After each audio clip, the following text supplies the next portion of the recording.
Good evening, ladies and gentlemen, and a warm welcome to you, and a very warm welcome to Professor Rainer Bauböck, who is actually no stranger to either Vienna or the Institute. In a way, it's like carrying coals to Newcastle, especially if I introduce him to a Viennese audience. But I'm very, very happy that in the 2 years that I've been here, this is his first official visit, and I hope when he returns back from the EUI, European Institute in Florence, back to Vienna, that we will see him here more often in not only in the capacity of a speaker, but in trying to develop with him some kind of a cooperation on questions of democracy, I think, which are close to his heart and to many of us here as well. He holds a chair in social and political theory at the EUI in Florence at the Department of Political and Social Sciences, and his work is really wide-ranging on questions of normative political theory, a lot of also on comparative research on especially democratic citizenship rights, European integration, of course, and considerable amount of scholarship on questions of migration. So some of you may know his latest book, I think, and that is Transnationalism and the Diaspora. He is shaking his head, so I've missed something which is more recent. The ones on citizenship policies in the New Europe, acquisition and loss of nationality is a comparative study, if I recall rightly, of 15 European states. A lot of work on migration, citizenship, and legal rights, questions of political participation, which have been also a central part of his research agenda. I remember an early title, I remember teaching it actually in class, From Aliens to Citizens, in the mid-1990s. The questions which he has been concerned with, questions of citizenship, of participation, of belonging to the national community, belonging to the political community, are questions which are at the center of the debates today.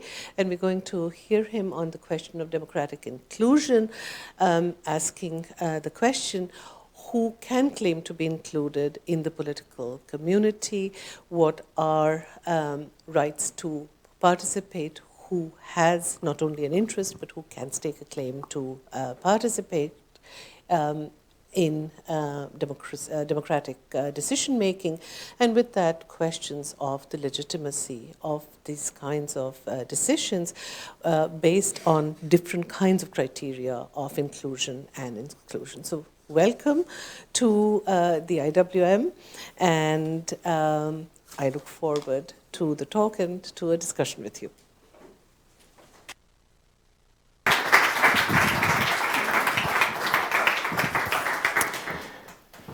Thank you very much for this very kind and generous introduction. It feels indeed like coming home again. In 1 year from now, I'll be leaving Florence, and I hope to be a frequent guest here in the audience.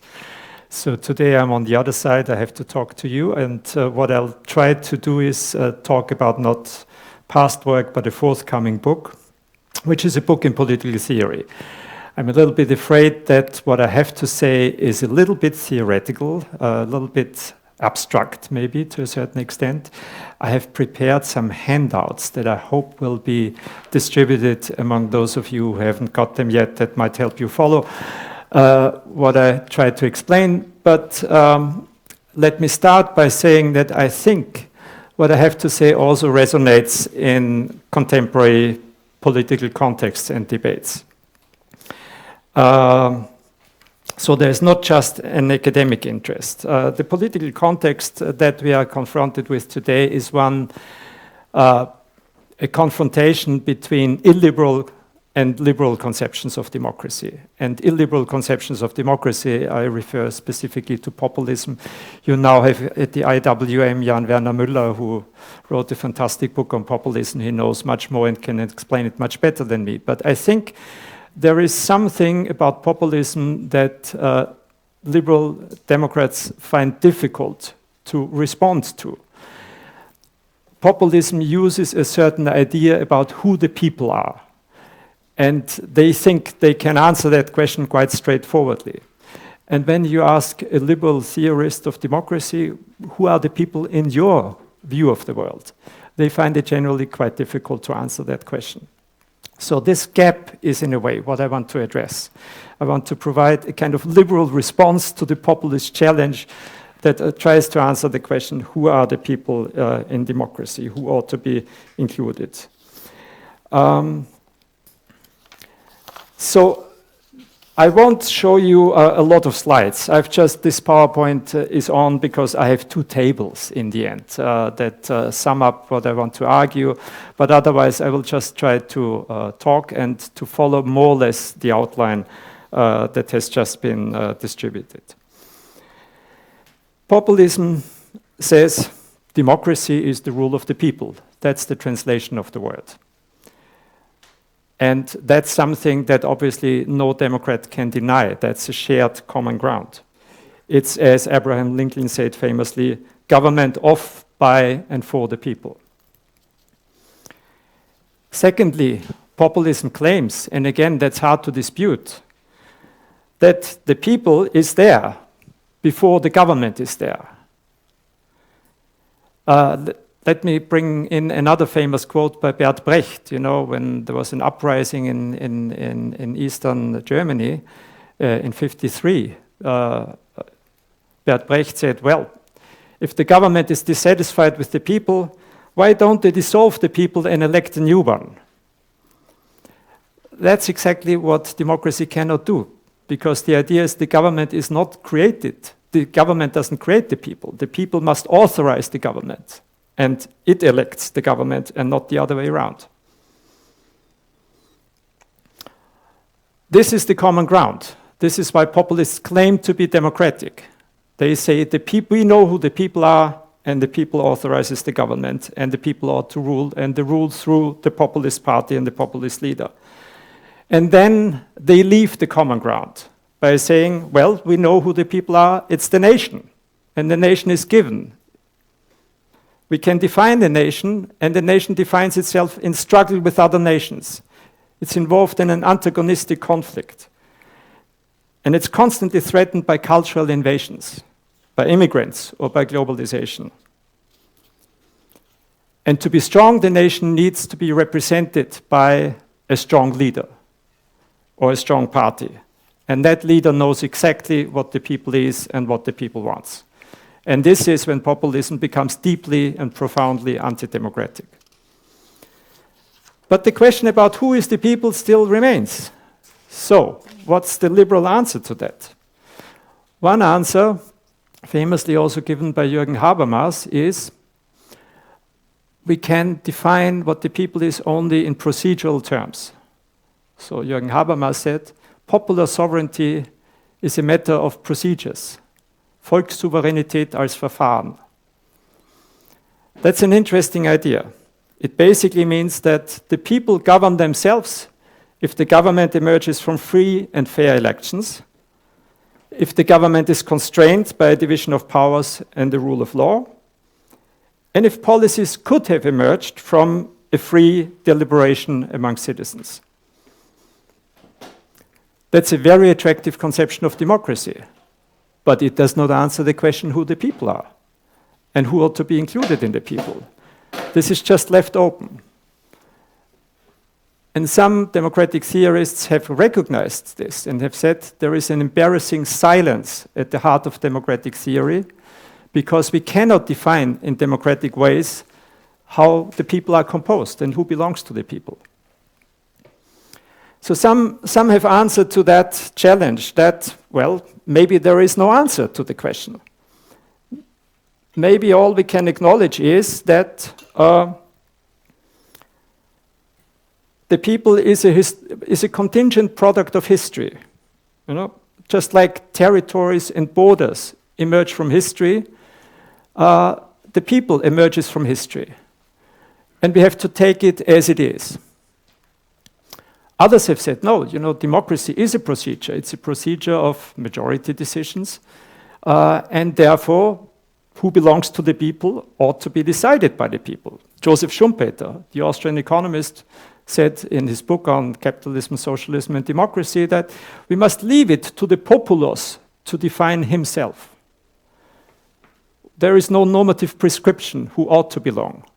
Whatever the parliament or the legislator decides, this is who belongs. And to this, the doyen of American democratic theory, Robert Dahl, responded, well, if that's the case, then apartheid South Africa was a democracy. Because, the people who were in power decided who belongs to the people and who doesn't belong to the people. So you need something that goes beyond this. And all of these questions, the purely procedural one, or the idea that the people is just a contingent outcome of historical processes, don't reply to the challenge. And they don't reply to the boundary questions that are actually on political agendas in democratic states. So questions like, should immigrants have access to citizenship and voting rights? Or the flip side of that coin, should those who leave, the emigrants, have a right to keep their citizenship and pass it on to the next and the next generation after that? And should they also keep their voting rights? There's a global trend. With my other hat, I do these comparative studies, and we've found there's a global trend that democracies enfranchise their expatriates. But they don't give the same kind of voting rights to immigrants. So shouldn't democratic theory have some kind of answer to these kinds of questions?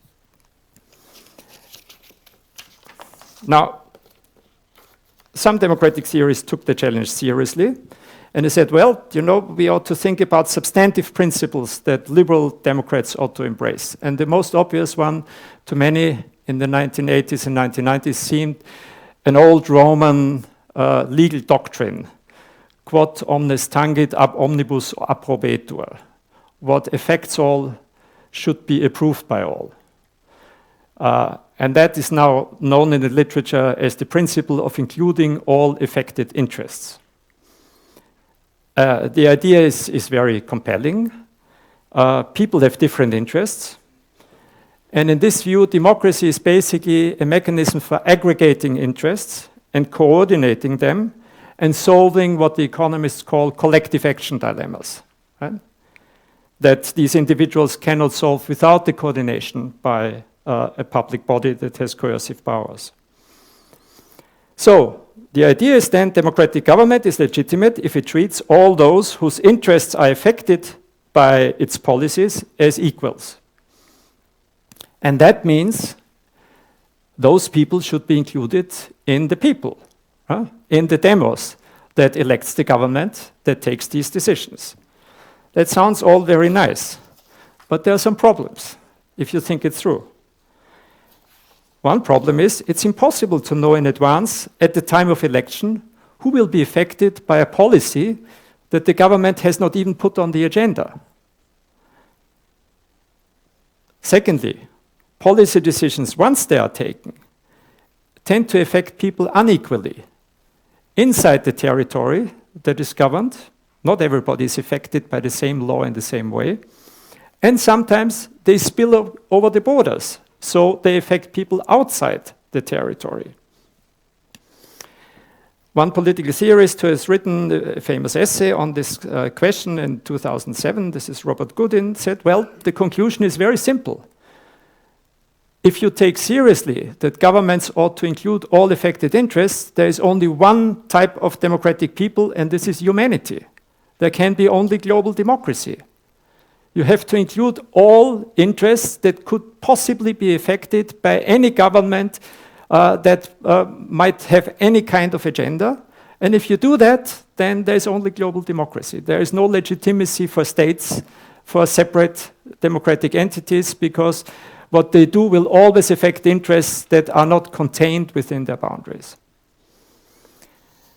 Again, that's an interesting idea, but it's not very helpful for answering the questions that I've raised in the beginning. What does that tell us? How to deal with immigrants, with emigrants, or with people who claim to be included in a particular polity, not in humanity. Nobody denies them that they're part of humanity, but they want to belong to a particular country and polity, and they're excluded from it, and they say this is unjust.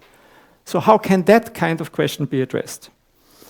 Well, there's a second group of theorists who said, well, maybe the principle is the wrong one. Maybe we shouldn't look at how policies affect interests, but we should be looking at what governments do and whom they rule over.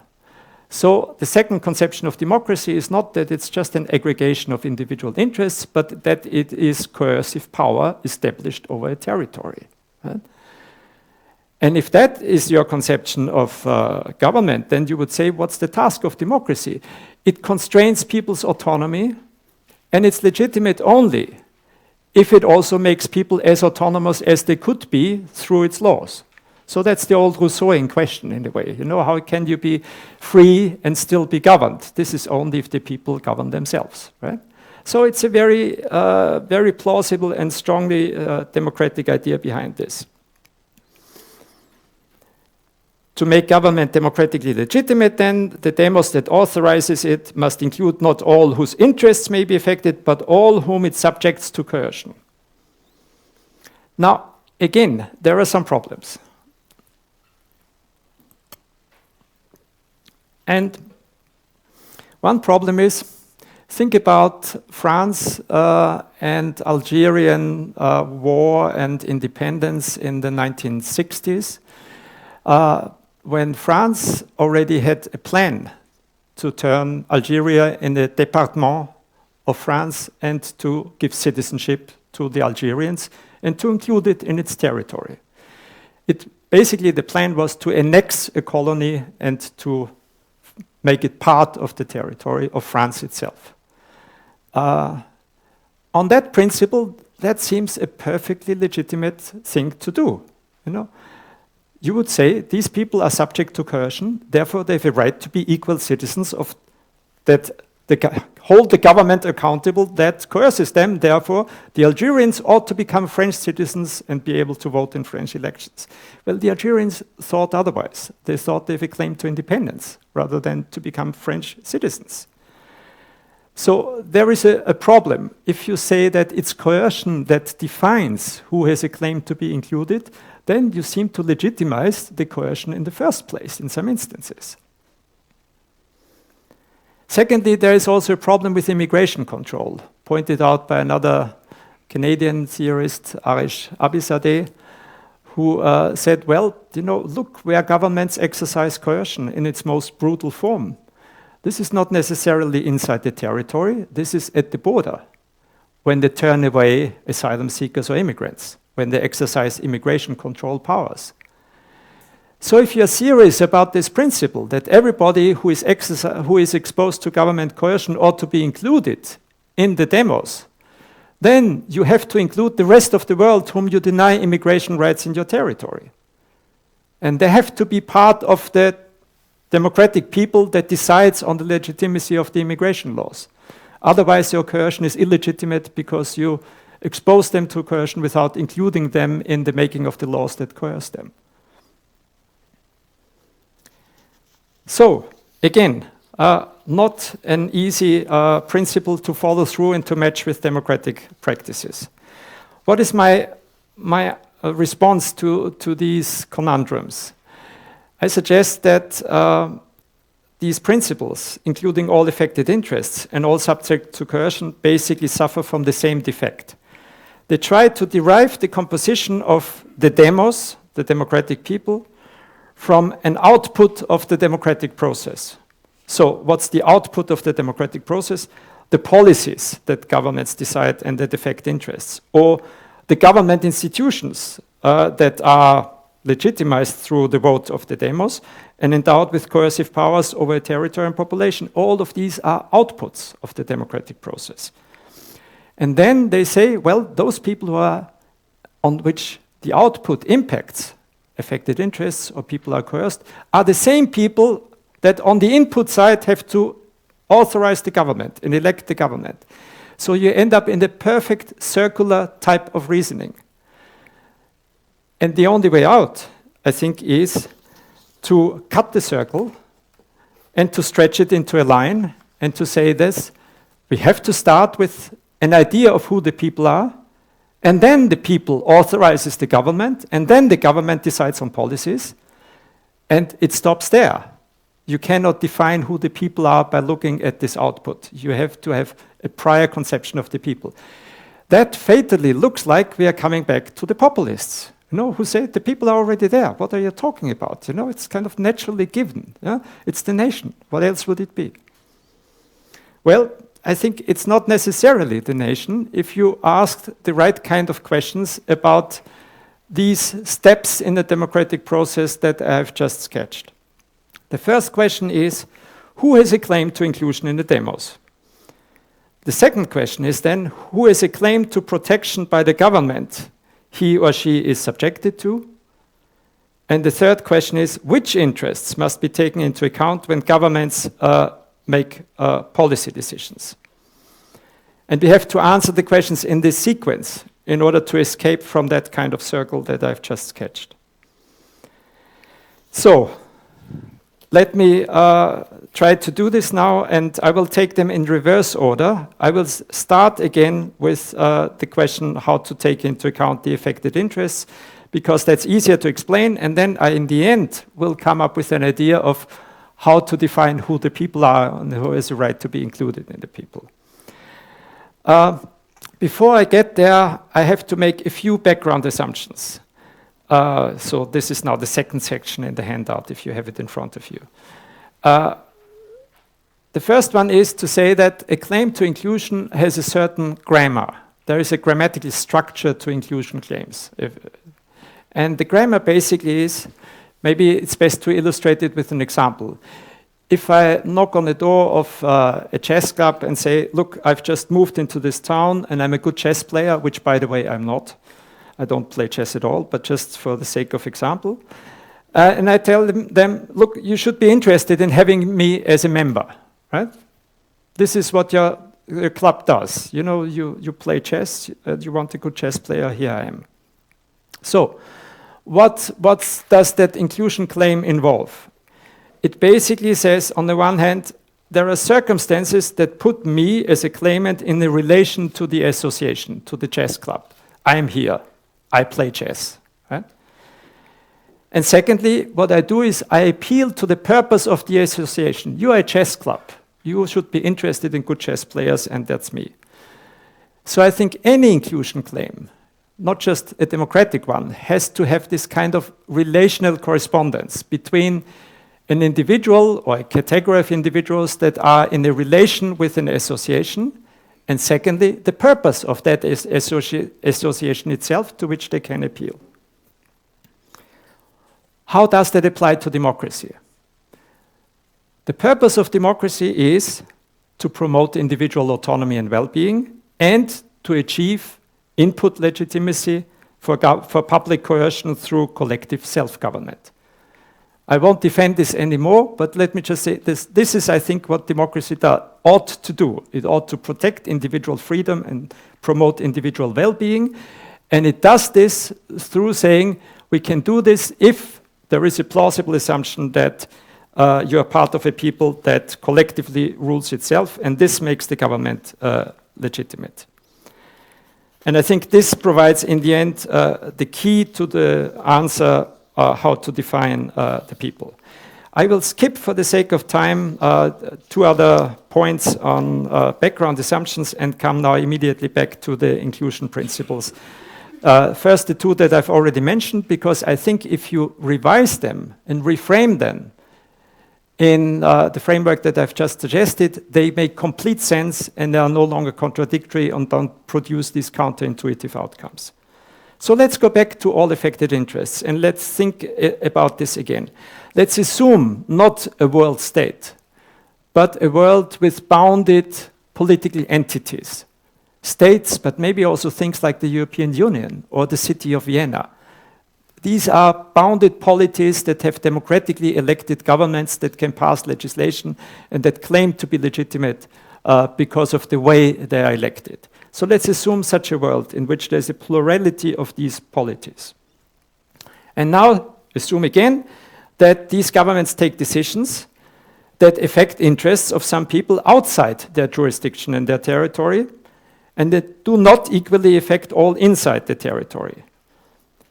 So, if we then say, these are the people that ought to elect the government, what follows now, since we've discarded the world state, is that the people should change from decision to decision. Every time you have a decision on the agenda, you need a different people to elect the government.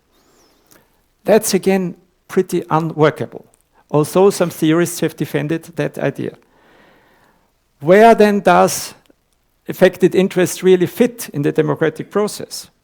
I think it's quite obvious. Citizens elect the legislature determines its own agenda and takes decisions on the items on the agenda, and the interests that would be actually affected if these policies are implemented have a right to be heard before the decision is taken. So what is the claim that affected interests have to being included? It's not a claim to citizenship or to voting rights. It's a claim to be heard in the deliberation about policies that would affect them, and policies that would affect them seriously and policies that would affect them negatively. These are the affected interests that count, and they don't count for electing the government, but they count for the decisions that the government takes. So, what does that mean for externally affected interests, the interests outside the territory, where the government decides on erecting another plant that throws out carbon emissions and pollutes the atmosphere and creates a big problem for the rest of the world? What's the claim of these externally affected interests? The claims are very weak in the current world, because the international state system is basically constructed in such a way that it shields each state government from exposure to externally affected interests. They can, by and large, just ignore them, unless there's a powerful state that has weapons or economic power that is affected, and then there might be counter-reactions. But if there is no such powerful state, these interests will tend to be ignored. So what should then be done in order to take them into account? I think there is a lot that actually could be done and could improve democracy in order to deal with these spillover effects. Intergovernmental consultation is the conservative mechanism that is in a way in place. So you build a nuclear power plant close to our border, we want to be consulted on this. This is what the Austrian government says to the Czech and the Hungarian governments. But there should be more than this. This is obviously not enough. We need, for problems like climate change, global governance institutions that governments have to subject themselves to in order to avoid these huge collective action problems at the global level. We could imagine trans-border referendums. Why not? On matters that actually affect more than one state. We could imagine consultative delegations in parliaments, by not just governments, but also civil society organizations that represent interests that are negatively affected. There's a lot of space for improving the representation of affected interests if we take seriously that they have a claim to be heard before policies are implemented or decided or implemented that seriously and negatively affect them. So, how can we reframe the second principle, the principle that all should be included who are subjected to coercion? Here, as I said, the idea of democracy is a slightly different one. It's not just aggregation of interests, but it is that the government depends on securing conditions for individual autonomy that it restricts coercively through its laws. I think what we have to do here with regard to that idea is to distinguish between claims to protection and claims to membership. And let me quote a famous constitutional article from the US Constitution. It's the 14th Amendment that does this very clearly and very explicitly and very nicely. The 14th Amendment, the first section, reads as follows. All persons born or naturalized in the United States and subject to the jurisdiction thereof are citizens of the United States and of the state wherein they reside. And then it goes on. No state shall deny to any person within its jurisdiction the equal protection of the law. And the important difference here is between citizen and person. So the US Constitution says, you become a citizen by being born in a territory and by being also a citizen of one of the 50 states. But the government at all levels still has a duty to provide you with equal protection of the law if you are a person inside the jurisdiction. So this is about persons and not about citizens. And I think this is actually how this principle ought to apply. It supports a liberal conception of democracy under the rule of law that gives everybody inside the jurisdiction equal protection and contestation rights. A right to justification, as Rainer Forst calls it. This is what it's about. Now, what's the scope of the principle? Who is included? Who is covered by it? First of all, obviously, anybody who is present in the territory. Even tourists, are subjected to the laws of the land and therefore have a claim to protection and contestation if the laws are applied unjustly to them. Some rights depend on not just being present, but on having residence or domicile in the territory. And these become then stronger, and these people ought to be treated more equally with the citizens in all respect of rights that are not necessarily attached to citizenship, but that everybody ought to enjoy who is a resident in the territory. And that refers basically to all civil liberties, to all social protection rights, to all freedoms that you could imagine. And finally, the challenge raised by Abizadeh. What about coercion at the border? I think indeed there is a problem if people are turned away from immigration without justification. So the duty of justification has to apply also to immigration laws. You don't have to include the immigrants as citizens in order to make good on that. But there must be a reason that can be publicly given why they cannot be admitted. This is what is owed to them because they are coerced by border guards that turn them away, that tell them you cannot enter the territory, we don't deal with your asylum claim, etc. So, some theorists say this is not enough. You'd still need a principle to say who is going to be a citizen, right? And who can vote in elections. And that's the right kind of principle. So why don't you just say that anybody who is a resident in the territory ought to be a citizen?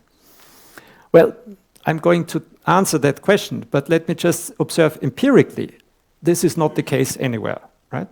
So states everywhere have citizenship laws that says you are a citizen by birth, right?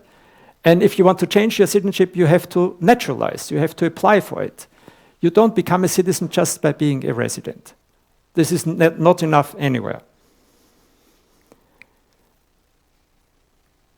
And it's very exceptional. There are actually 5 states in the world that non-citizen residents can vote in national elections. This is New Zealand, Chile, Ecuador, Uruguay, and Malawi. These are the 5 countries. And we've looked at them because we were puzzled. Why can resident non-citizens vote in national elections there? And in every single case, you find a historical reason that has nothing or very little to do with the idea it's a right of all residents to be included in national elections just because they're residents.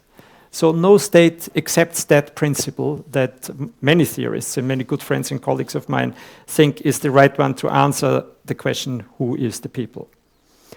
Let me finally come to the idea that we need a third principle that complements the other two, right? And that tries to address that question, who belongs to the people? And that idea picks up on what I've explained earlier when I referred to this example of the chess player, right?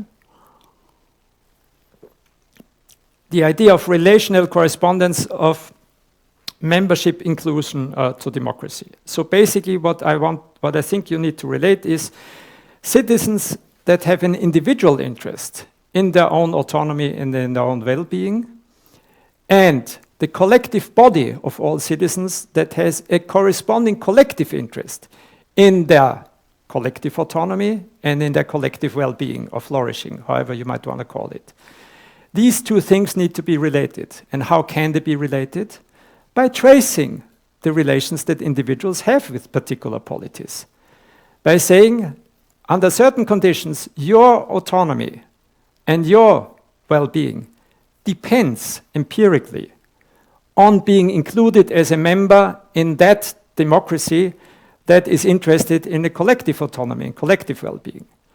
So you have to identify the people by looking at these individual relations, and you have to say also what are the conditions under which that polity can actually be self-governing, and these need to be respected. Just as I, as a chess player, have to respect the rules of the chess club, and I cannot say, now let's have a tournament on tennis or whatever.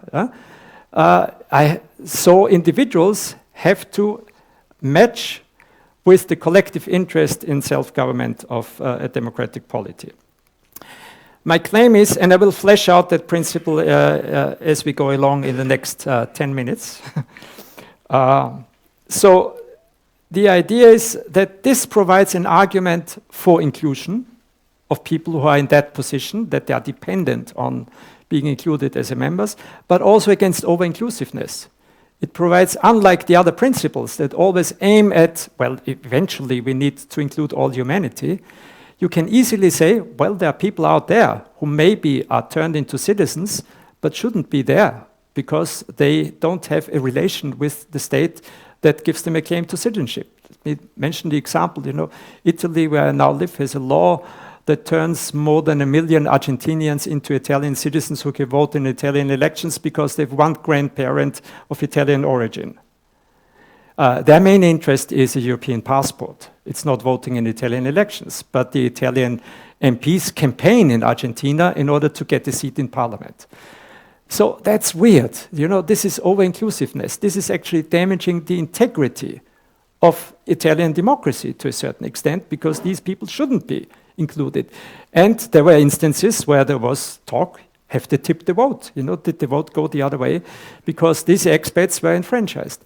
Famous example is Hungary, where Viktor Orban created new constituencies for the Hungarians in the neighborhood after giving them Hungarian passports and then in the second step giving them voting rights.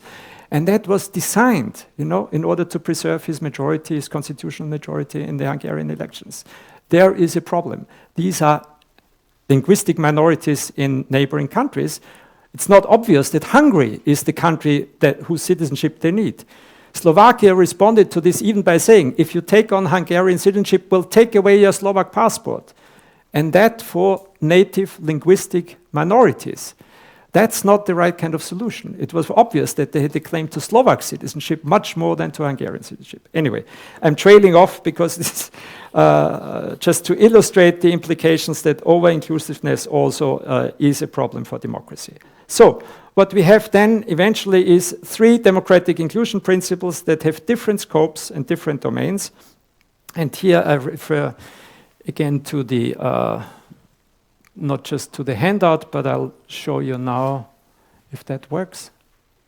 Hold it the other way around. There is. Can you just do it manually, please? Just move. Yes, exactly. So, the 3 principles I think can be made compatible if they are rephrased as follows. All affected interests means those whose interests would be affected by a decision on the agenda of a democratic legislator have a claim to representation of their interests in the decision-making process. Secondly, all who are subject to the jurisdiction of a government have a claim to equal protection of their rights and freedoms by that government and the right to justification and contestation of its decisions. Thirdly, all whose individual autonomy and well-being depends on the collective self-government and flourishing of a polity have a claim to citizenship in that polity. And the claims are compatible and avoid most of the problems that we've discussed earlier if you sequence them in this way. If you start with the domain of citizenship, defining who is a member in political community, then those citizens authorize a government that has to provide equal protection to all in this jurisdiction, and then the government decides policies, and it needs to listen to the voices of all who would be affected by the policies. And these are the 3 principles of democratic inclusion that I think need to be defended together and not as alternatives, as most theorists have claimed and tried to do. Now, it would be very nice if that was the end of my talk, because that's a kind of almost too neat solution. But whenever I come up with a solution like this, I think there is something wrong, because the world is more complex and things are more difficult. And once you have a table like this, of course, you try to fill the other cells. Can you move to the next slide, please? Okay. So what happens if you try to fill the other cells? Well, I've claimed in the first column that only the stakeholder principle, as I call it, can define who is included as a citizen. In the second column, I've said the government has to provide equal protection and contestation opportunities to all whom it coerces. But it's still a fact that that government is authorized by and accountable to citizens. So there is a certain tension there, you know.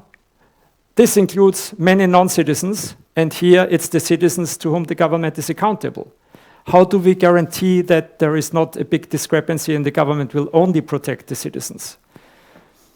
And the tension becomes even greater if you move here to that column where I said, well, basically, to be legitimate, the government has to track the affected interests of its policies. But under that principle, it also has to track specifically the common good of all who are subjected to its laws, and here it has to track the will of the people. And this is how most people would understand democracy. It's the will of the people that rules. So the problem is, how can we make the people include these other things in its own self-identity?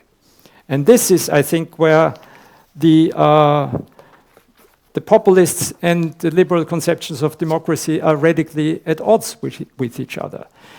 There is no perfect solution that can be said, okay, this is how it ought to be done. What Democrats have to say is, we think democratic legitimacy is more than just tracking the will of the people, and the people is already given. We think it has to include all stakeholders, it has to include the interests, it has to include the non-citizens that are coerced. But that is a matter of normative legitimacy, as far as I've stated it. Government becomes illegitimate if it doesn't do that. Empirically, legitimacy is about support. It's about whether people are willing to vote for that government and to accept that it rules. So you end up, and you often do end up, with a big gap between empirical and normative legitimacy. And all you can say is that Democrats have to struggle for the people to themselves accept the three inclusion principles as expressing what kind of democratic people they want to be. Instead of thinking of themselves just as a nation, you know, that would not be open to any of these other requirements, we have to try to encourage people to think of themselves in broader terms and to include also these other interests and the non-citizens in the ways that I've specified. Now, that is a task that cannot be left to institutions alone. It's not some liberals think, well, leave it to the courts. The courts will rule in the government when it violates the rights of non-citizens. That's not a good answer, because eventually also the courts must be supported by the people. If the discrepancy becomes too big, then the legitimacy of the rule of law itself will also be challenged. You can also not completely count on civic education, you know, teach the democratic values to everybody, and then eventually they will understand them. Of course, that has to be done. All of this has to be done, but it's more than this. It needs actual democratic struggle. You know, you have to engage in the public sphere constantly in explaining that democracy is more than the rule of the people as a nation for their own benefit. And this needs to be fleshed out, and it needs a coherent conception of democracy that currently liberal philosophers have failed to develop. Now, I have a fourth part of my talk, but I'm looking at the watch. I was told to speak for 50 minutes maximum. I started a bit late, but I think I would rather leave it there. You know, the end of my talk would have been saying the stakeholder principle, who belongs to the people, is, so far as I've explained it, is very abstract. but it can be fleshed out if you think about specific political entities. And I talk about states, municipalities, and regions, including supranational regional unions like the EU. And my idea is that stakeholdership translates into different membership rules for these entities. Could you move to the next slide? So that's, I'll leave it with this. So basically the idea is that the same idea of stakeholdership translates into birthright citizenship for states, residence-based citizenship at the local level, for example, giving voting rights to all residents rather than only to the citizens, as is the case in Austria, and derivative citizenship that links two levels with each other, as is the case in the European Union. European Union citizens are citizens of the Union because they are citizens of member states, so the two levels are linked with each other. These three mechanisms, I think, have their virtues. The first one ensures continuity across generations. You are born as a citizen, you don't choose to be a citizen in the first place. And that makes you aware that there is a longer intergenerational chain in democracy where future generations have a say on what the current ones do. The second idea of residence-based citizenship at the local level encourages the opposite idea of mobility. People can be citizens in the city just by moving in, and they lose their citizenship by moving out. And that allows fluid membership in open societies of co-residents that can be established at the local level, although they cannot be established at the state level.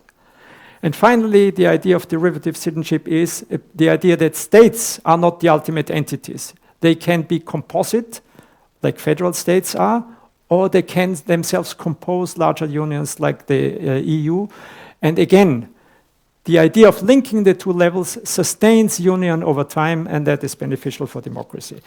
I stop here with, let me see if I had some kind of final conclusion. So just summing up, the three principles of inclusion and the three membership regimes that I've sketched here are not alternatives between which we have to choose.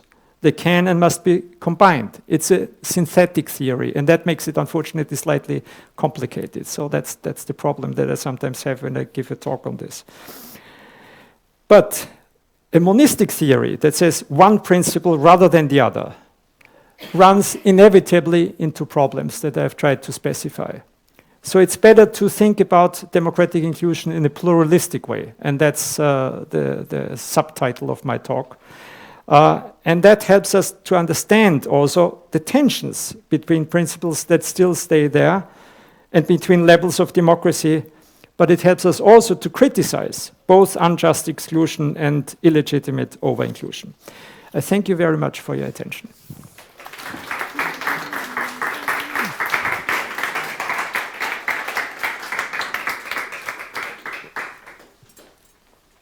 Thank you very, very much. In fact, if I were to make a very personal comment on this, I would be very happy with even one level of these citizenships in my case, because I pay taxes in 4 countries and have voting rights in none.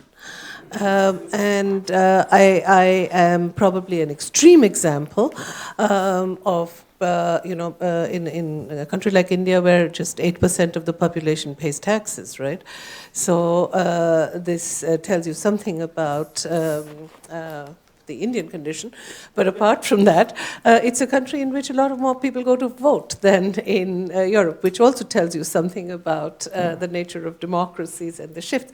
But nevertheless, I mean, the reason I'm just mentioning the anecdote is, I think, because a lot of people are in the situation that I am in. They're living in multiple places. They are included in multiple ways into, and I probably am among the most privileged category of migrants that one can think of. Not entirely, because you probably can't be a multiple citizen because Indian law doesn't allow for that. No, and so this is what I was going to say. So Indian law doesn't, but none of the European countries in which I pay taxes allow it either. But interestingly, and this is, we don't need to get into this, but the interesting thing is it depends very much on also just pure administrative how should I say? So it's not a matter of legislation, what is allowed or not. So as an Indian, if I were to want German citizenship, this would be impossible to have a dual one. Many Austrians and many Swiss have it. So it's very much a question of what nationalities you are combining and how the administration deals with it rather than what exactly. So I think there's a lot of leeway at the administrative level for what would be. So Handhabung.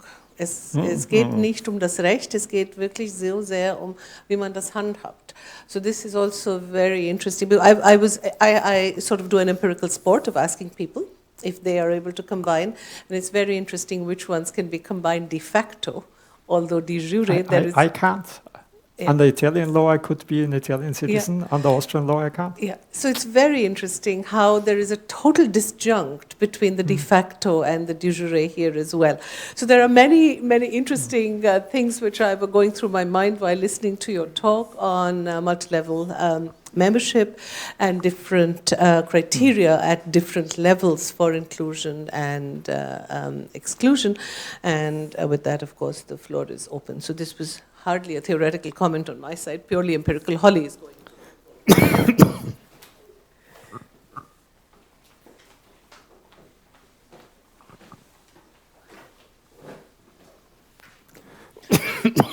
Thanks very much for this presentation. I have a couple of questions. One is the chess metaphor, and I realize that all metaphors can, it's tricky to pick the right metaphor. But this one seems especially tricky because it assumes that some kind of skill has been acquired in advance that one then brings to the table. And it doesn't really match what I see as the sort of passive citizen that emerges from your actual model, where apart from a willingness to participate in the polity, no particular, let's say, a skill is just covers part of it, but no particular participatory standard is otherwise set. And I'm wondering to what extent you think there should be some kind of participatory standard as well, whether the chess model holds more than it seems from the charts that you've given, and whether you, because another thing that struck me is that, and maybe it's just the style in which this is set up, but democracy starts to seem ever more like a service that governance provides to a subject of sorts in the way that you describe it. Are you satisfied? I mean, A, would that be an accurate description of the way you see it? And B, is it the way it should be? Whether is a governance basically a service to the citizen, or should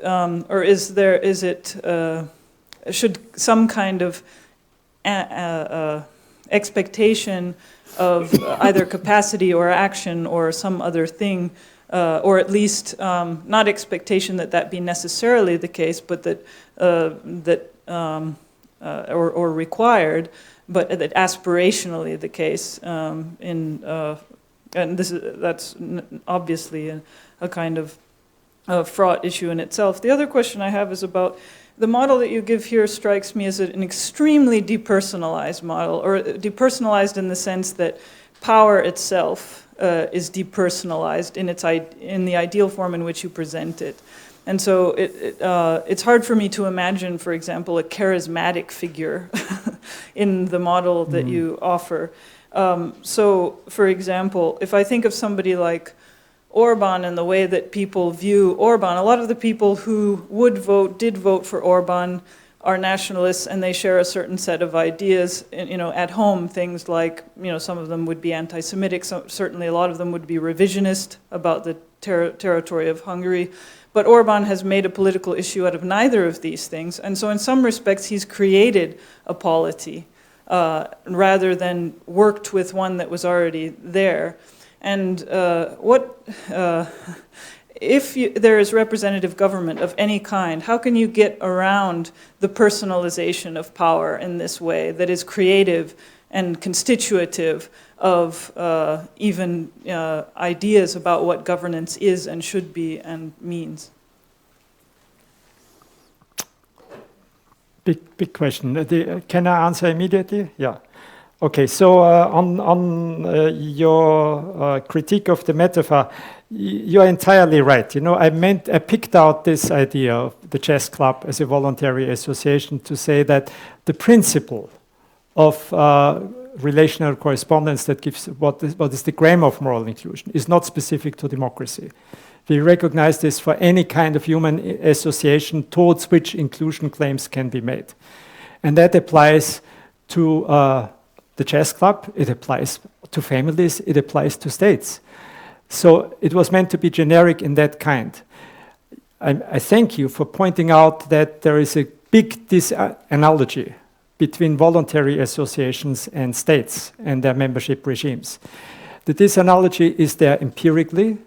None of the membership rules that are specified in this table, apart from naturalization and renunciation, resembles in any way a voluntary association model. Birthright citizenship is acquired automatically. It's not your choice. Residential citizenship, where it exists, you know, jus domicili, is acquired automatically and lost automatically. Again, it's not your choice. EU citizenship, you don't choose to be or not to be an EU citizen. You are an EU citizen because you're a citizen of the member state.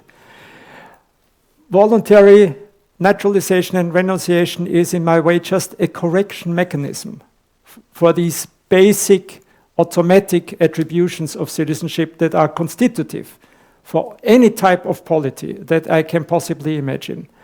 The correction mechanism is necessary because of migration, because people leave the territory or move into the territory, and therefore an initial allocation by birthright becomes incongruent over time. And therefore people need to be given this individual choice. It does not turn democracy into a voluntary association. It is not, and it can never be. That's my claim. Does that mean that democracy is then also not participatory? No. Here I straddled, you know, between the boundary between two arguments. On the one hand, I don't think it would be right to say you can become a member only if you are an active citizen, if you participate, and if you qualify because you've learned the Constitution by heart. That's not what democracy is about. The idea of participatory democracy as a selection mechanism was, of course, at the heart of Athenian democracy in a way. Only those who had enough income, you know, because they were heads of households who had enough leisure and who had enough education could possibly qualify to deliberate about the common good.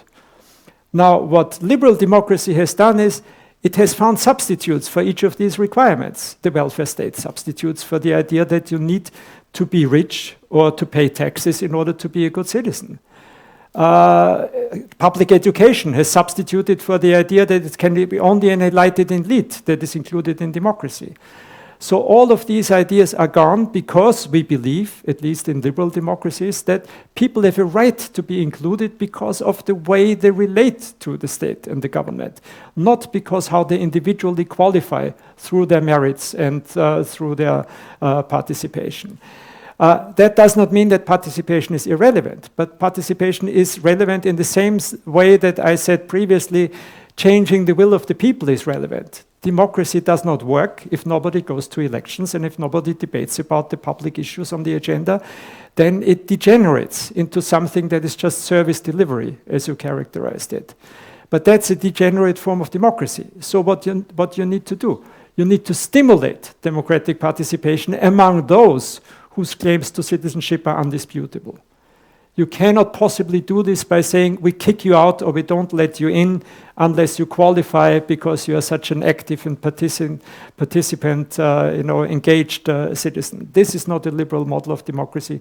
That is an extremely exclusionary one that cannot be squared with the principles that I've laid out, including those of equal protection under the law and including affected interests.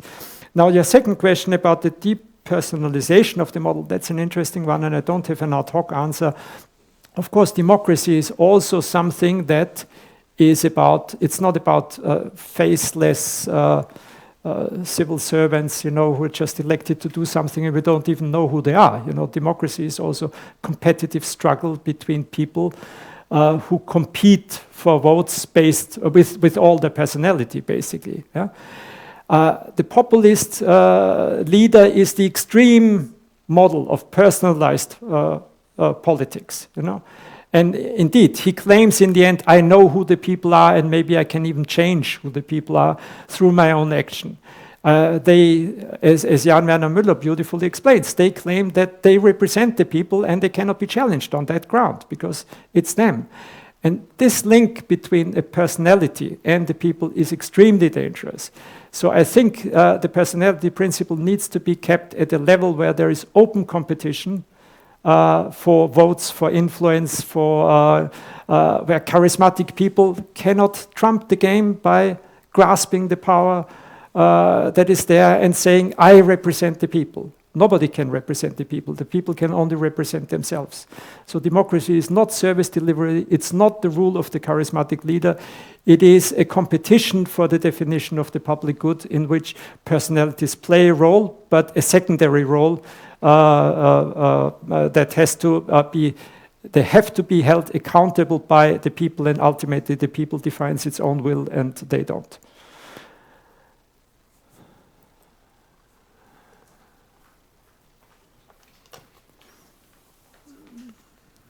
My question goes back to the beginning of your talk, when you said that the populists actually convey at least partially correct definition of democracy, rule of the people, but the problem in their reasoning is that they define people by equating it with the nation. But to me, the new generation or the new version of populists very often do away with this traditional notion of the nation. They define people in different terms. They define people sometimes even in liberal terms as people who adhere to a certain set of rules, a certain everyday practices. I'm asking this question with an example in mind, Geert Wilders, right? So he's not a typical nationalist. In the 19th century terms, for example. He's saying, well, these people don't belong because they don't play by the rules of liberal democracy. So we have the right to expel them, or we have the right to marginalize them, or we have the right to call them unwanted immigrants. So how would your theory, or how would your model deal with this kind of new populists who are not necessarily defining the people in nationalist terms? And this brings me to the second question concerning coercion at the border. You said that in order for this political practice of democracies to be justified, they should always provide people who are turned away with reasons. But how do you assess the legitimacy, or how do you justify certain reasons? I mean, what differentiates between reasons which are democratic and reasons which are not democratic?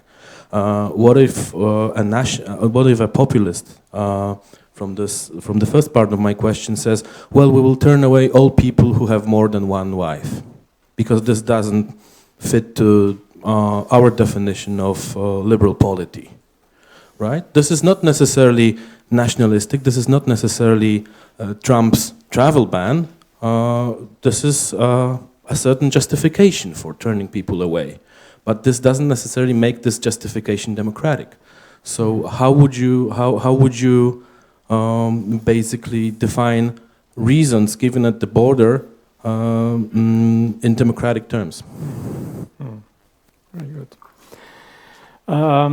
Again, the first question is a little bit tricky for me because I just came up with this introduction for the sake of this talk.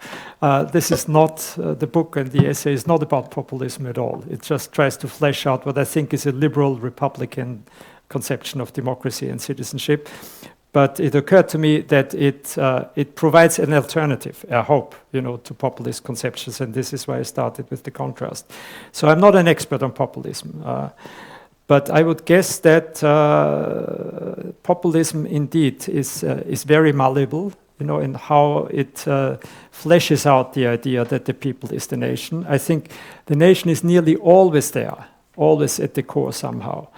But the nation is not a sufficient definition. It's not just ethno-cultural nationalism that drives populism in all its manifestations. There are additional criteria that then kind of shrink this concept of the nation in many ways. One is that there is inside the nation, there is an elite and the people. So there is, in all forms of contemporary populism, you have this idea that it's anti-elitist.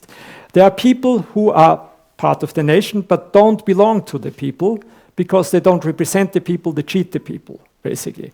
These are the people up there who are the outsiders. Then you have the people who don't belong because they have come, into the territory as immigrants and they don't belong for cultural reasons. They don't share the traditions, the religion, etc. And this is, in a way, a common denominator of all forms of right-wing populism, not necessarily left-wing populism, which exists too. And you have the nation against the other nations. And that's the old type of nationalism that is always there. The nation is sovereign. That means it cannot possibly merge in a union with other peoples to create a supranational polity that has its own citizenship. European citizenship is impossible to justify from a populist narrative and rhetoric. So in this sense, it's still essentializing the people in all of these ways. The people as something different from the elite, different from the outsiders, and different from the other nations, so that it cannot be combined with them. That's about all I can say. And of course, there are many different versions of contemporary populism, and it's a broad spectrum, but I think there are certain common denominators. The second question is the bigger one, and here I have more to say, and I'll try to keep it short. The justification, democratic justification of immigration control. There's a whole literature out there now on this. Basically, I would say, for example, if you say that, let's look at economic migrants, right? There is an economic migrant who says, who can make a claim, I have a skill to offer, you have a need for that kind of skill, or maybe you have a demographic need, and my country of origin will benefit if I immigrate into your country because I will transfer some of the skills or the remittances or whatever. You have a famous triple win situation.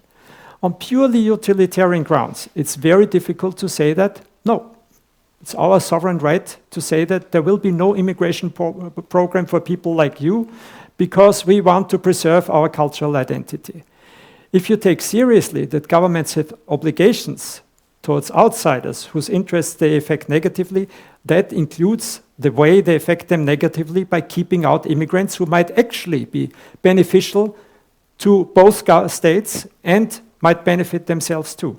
So I think there is a democratic reason for economic migration programs.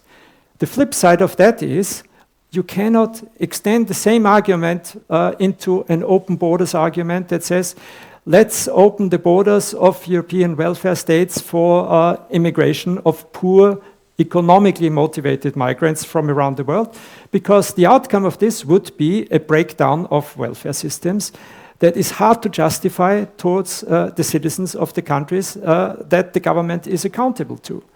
So I think it's a legitimate argument to say that we can and should open borders between countries if the countries or the individuals, if the individuals can contribute, or if the countries have come to a level of similarity where opening the borders will not disable them from building their own internal systems of social justice, also called welfare states.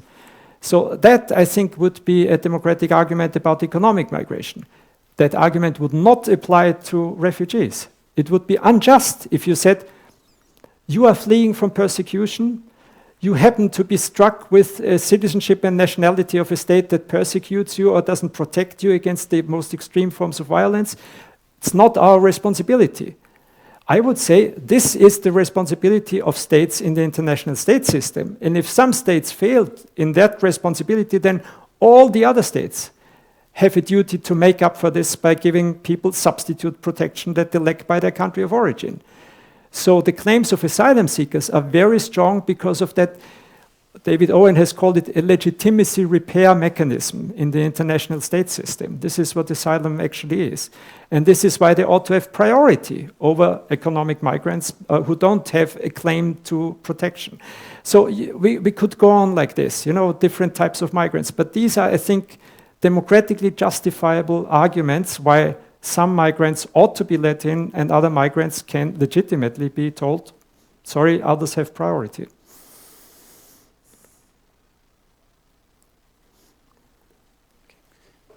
Thank you very much for your very interesting talk. I fear that my question is a bit naive. I find the boundary problem in general very fascinating, and I don't have any clue how to solve it, so I was very much looking forward to your solution. But I still feel that you have the same problem pretty much everyone has in that debate, namely that you seem to presuppose a very thick conception of democracy. So everything you say, we've just heard that in response to the second question, what are democratic reasons to deny someone entrance into a country?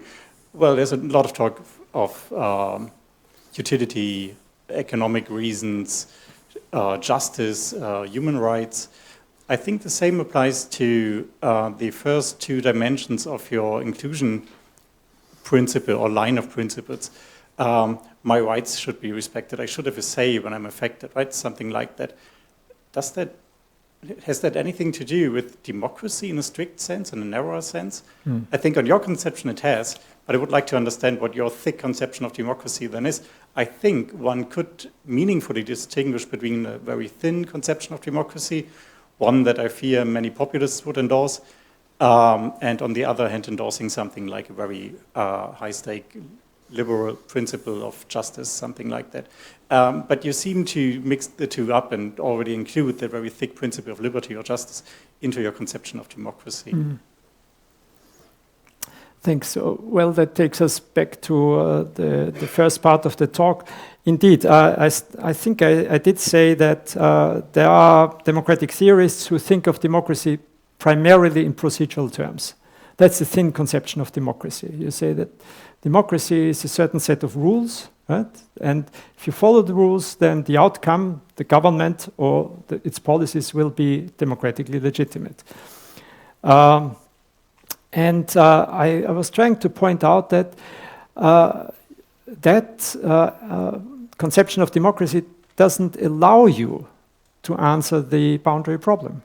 It's because it just fails to address questions such as who has a claim to be included. Therefore, I was suggesting you need a substantive principle of inclusion. And then I discussed the three substantive principles, the all affected interests, the all subjected to coercion, and my idea that we need a third principle, which I call citizenship stakeholders, in order to address the citizenship question of inclusion. That ends up being a fairly thick conception of democracy, and in the text itself I say, well, I find myself in the Republican camp in a way. It's a Republican conception of democracy, and not even in the neo-Roman Republican conception that Philip Pettit and Quentin Skinner and others defend, that I think is still stuck at the level of the second principle. It's all about contestation of those who are subject to coercion, right? This is the idea what the Republican version of democracy is about. And my notion is that still is not enough. We actually need to go back to an older conception of republicanism that said it's about self-government, collective forms of self-government. But collective forms of self-government without presupposing an essentialized idea of who the people are, the nation or whatever. But who the people are emerges from applying the inclusion principles to any particular context. And it will be different for states. And there are people of Vienna in my conception. That's, you might say, is a very odd and strange conception, but there is a demos. There are people who have the right to vote in Viennese elections, so there must be a people that is, instantiated through these demos. And this is what we have to think through. And these, I think it's half thin and half thick. It's not heavily loaded, for example, also not with the old Republican idea of participation that we've discussed previously. That participation doesn't play a role for inclusion. It plays a big role once inclusion questions have been settled.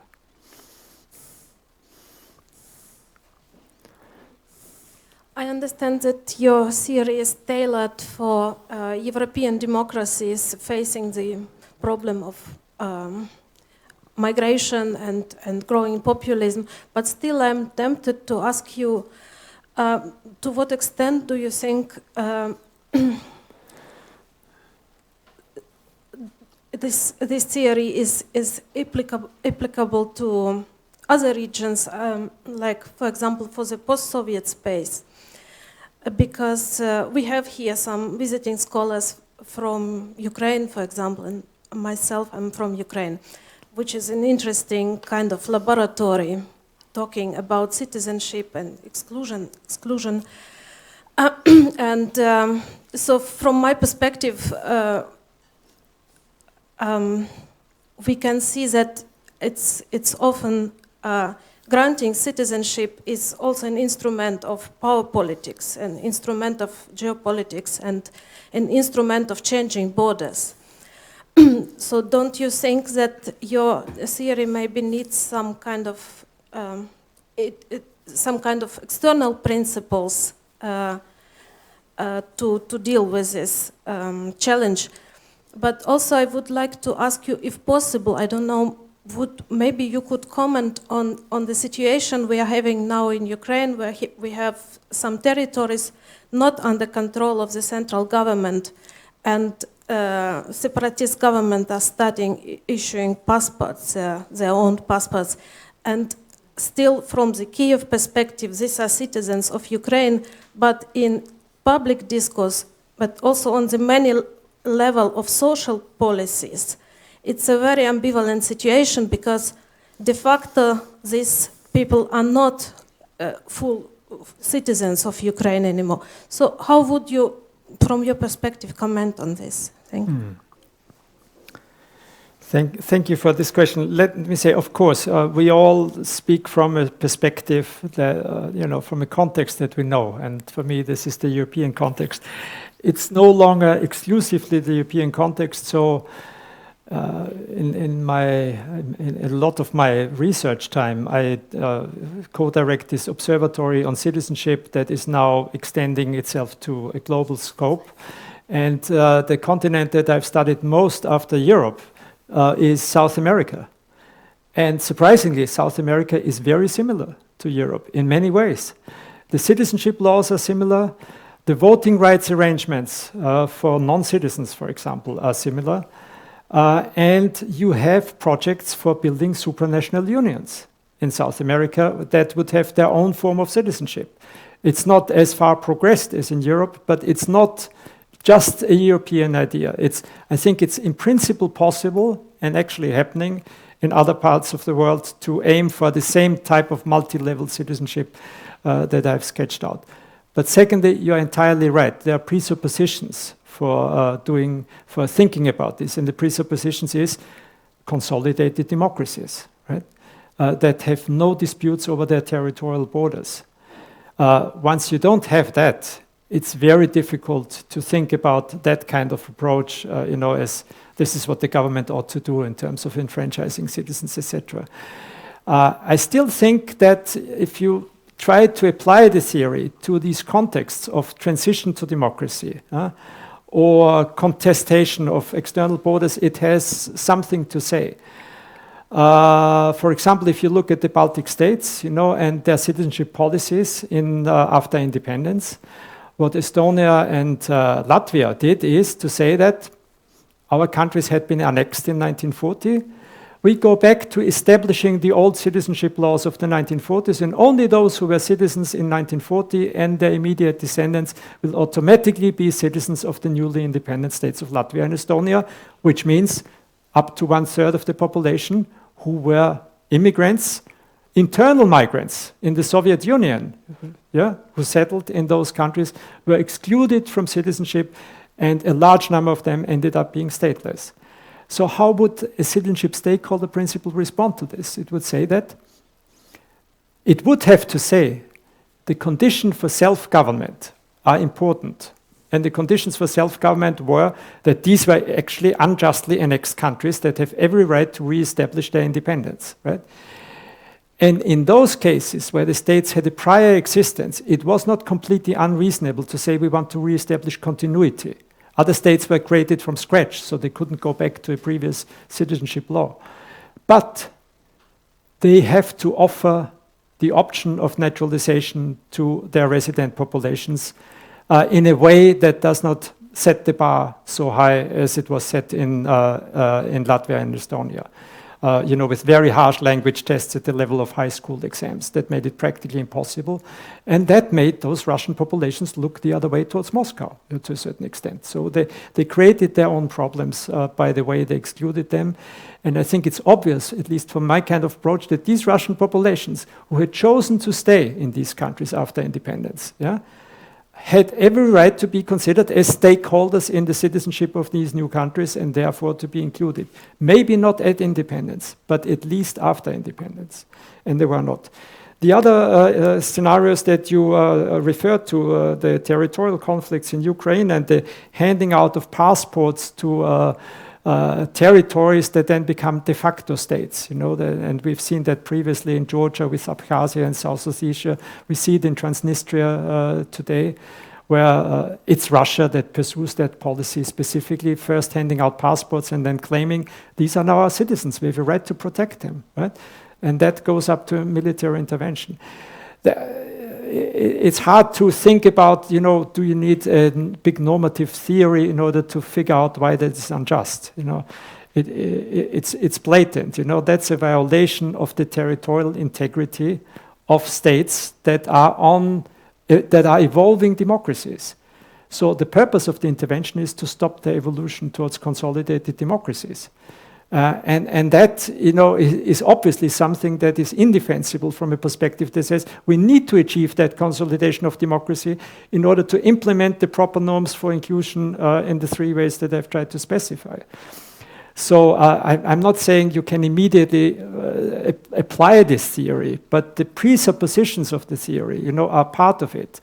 And that means democracies have to be defended against these kinds of intrusions by great powers that deny their claim to territorial integrity.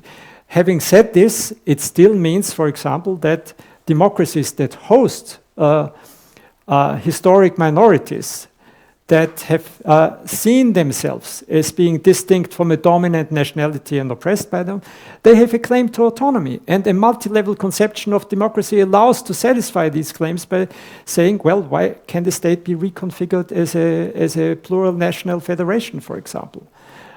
So that they will enjoy their self-government within the larger self-government of the democratic state itself. If that's the outcome of armed intervention from an external power, it's extremely problematic. But if it's the outcome of a democratic process inside the country, I think it's extremely desirable.